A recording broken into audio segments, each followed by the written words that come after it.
Hi, I'm Zak-Kelmeckis. I am Latrice's husband, and she asked me to develop the following videos for her class, and I was happy to participate.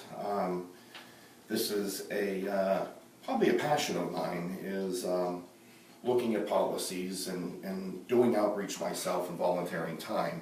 So I was pleased to speak on this and actually think about it. It forced me again to reconsider my thoughts if I was thinking correctly as I did a little reading and thought about this for the last couple hours. So the second question is social welfare policies.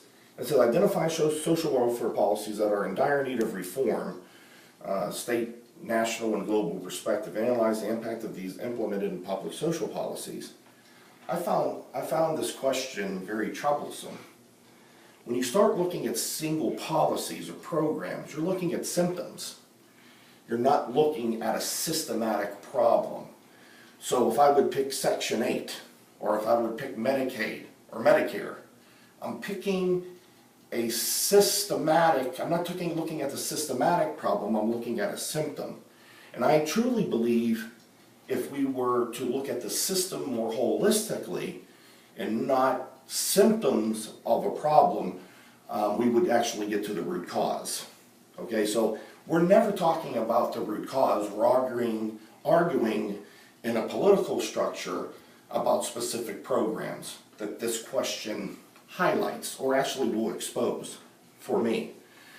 So it is, to me, unproductive to start looking at single individual programs in this context. Okay, if you're going to fix Section 8, we can talk about fixing Section 8 and talk about the problems with Section 8.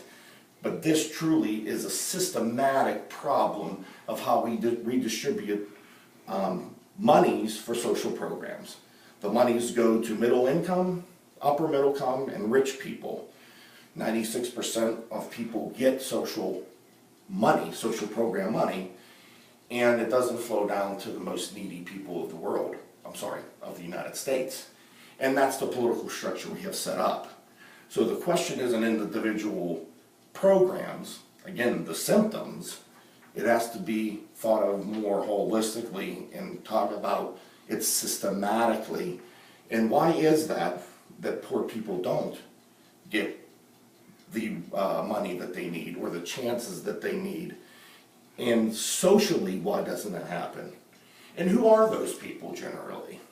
What type of people are they? Are they, is it a social problem? Is it a racial problem? Is it a geographical problem? I think that's where we really have to start asking ourselves as people. And it probably is the most difficult place to start because people don't understand their own biases. They don't understand white privilege. They don't understand living in a world that's designed for me, a white man. And it creates hard feelings. It creates arguments and dissensions. So it's easier to pick some program way out here to talk about because it's you don't have to get to the grassroots. You don't have to get to the root cause. You can talk about Section 8 and a woman in McKeesport who has been trying for 3 years to get to a better place, and she had two choices at the end: Homestead and Homewood, other than McKeesport, where we want to integrate young kids into more prosperity, an Upper St. Clair, a Fox Chapel, and a Mount Lebanon, so they can see doctors, lawyers, businessmen going to work every day. So again, I would have a problem with this. I don't want to answer it because it's going to feed the fuel of symptoms versus systems.